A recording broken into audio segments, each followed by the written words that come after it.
के लिए किस तरह की उम्मीदें और आकांक्षाओं के साथ वो प्रधानमंत्री का स्वागत कर रहे हैं और क्या संदेश लेकर प्रधानमंत्री वहां पहुंचे हैं और लोग उनसे उम्मीद कर रहे हैं?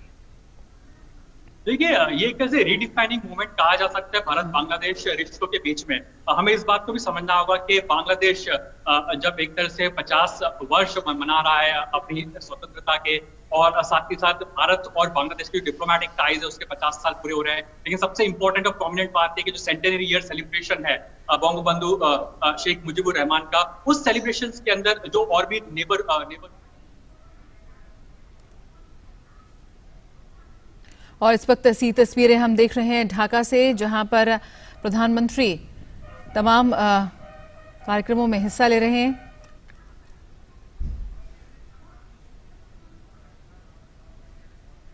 और प्रधानमंत्री जो है वो उन्होंने राष्ट्रीय शहीद मेमोरियल वो इस वक्त पहुंचे हुए हैं और वहां पर वो याद कर रहे हैं उन तमाम नायकों को जिन्होंने अपना सर्वोच्च बलिदान दिया अपने देश की आज़ादी के लिए, अपने देश की स्वतंत्रता के लिए, अपने देश की संप्रभुता को बचाने में जिन्होंने अपनी प्राणों की आहुति दे दी। तमाम उन आज़ादी के नायकों को प्रधानमंत्री यहां पर श्रद्धांजलि देते हुए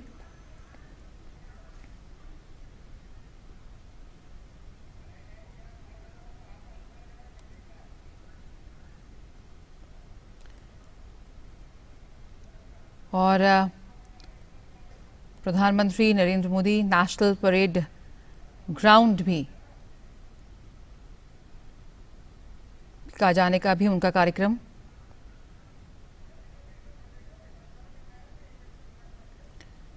और इससे पहले हमने देखा कि नेशनल मार्टर्स मेमोरियल सावर पर वो पहुंचे, जहां पर उन्होंने जो विजिटर बुक है उसमें भी अपने विचार लिखे।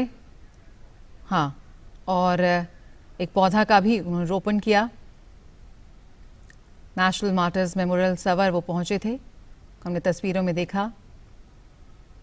विभिन्न राजनीतिक, आध्यात्मिक, धार्मिक और सांस्कृतिक आयामों से उत्प्रोत प्रधानमंत्री नरेंद्र मोदी की ये बांग्लादेश की 2 दिवसीय यात्रा, जो यहाँ पर न सिर्फ दोनों देशों को, भारत और बांग्लादेश को, बल्कि पूरे विश्व को एक मैत्री का, एक सौहार्दपूर्ण रिश्तों का, एक मजबूत रिश्ते का संदेश यहाँ पर देती हुई नजर आ रही है।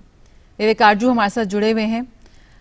काजू साहब, तमाम पक्षों के साथ हम यहाँ पर जब चर्चा करते हैं भारत और बांग्लादेश के रिश्तों की, अभी हाल ही में हमने देखा क्वाड देशों का सेमिनार हुआ जिसमें किसी देश के विस्तारवादी नीतियों को लेकर एक सख्त संदेश देने की कोशिश हुई। और यहाँ पर अमेरिका भी जिस तरह से हिंद प्रशांत क्षेत्र में या दक्षिण एशियाई क्षेत्र में भारत की बढ़ती भूमिका को लगातार जोर देता हुआ नजर आया कि किस तरह से भारत एक शांति के प्रयासों में आगे बढ़ते हुए इस पूरे क्षेत्र में एक मजबूती प्रदान कर सकता है अपने नेतृत्व के चलते, अपनी निर्णायक भूमिका के चलते। उस लिहाज से अगर हम देखें तो तमाम पड़ोसी देशों को इस वक्त ये दोनों नेता किस तरह से संदेश देते नजर आ रहे हैं?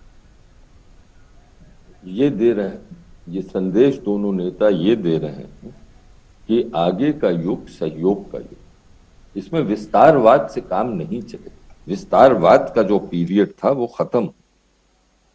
प्रधानमंत्री ने कई बार इस बारे में कहा है कि विस्तारवाद को खत्म करना ही, अगर विस्तारवाद ही चलता रहा तो देश, विश्व फिर एक बहुत ही काले युग की तरफ जाए।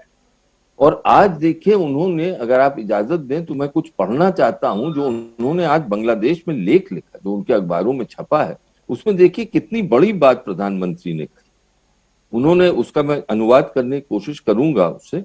उन्होंने ये कहा कि ये सोचिए, बांग्लादेश के लोगों को कह रहे हैं, ये सोचिए कि अगर हमारे लोग और आपके लोग साथ पढ़ सकें, काम कर सकें, बिजनेस कर सकें, और हमारे पूरे जो दक्षिण एशिया है उसमें ये किस तरह से प्रगति आएगी।